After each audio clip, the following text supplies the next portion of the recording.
السلام عليكم ورحمة الله وبركاته.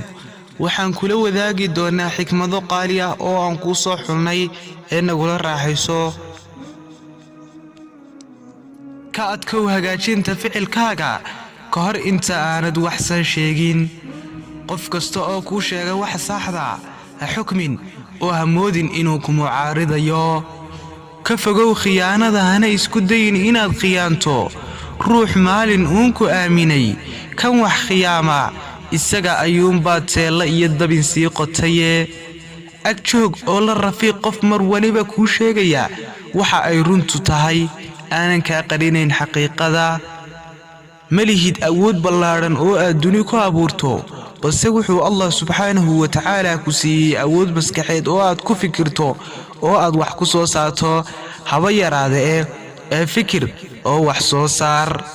sheeg weedha xaqiiqda ah, cidna ha kala waaban runta si kastoo lagu dayro. والسلام عليكم ورحمة الله وبركاته.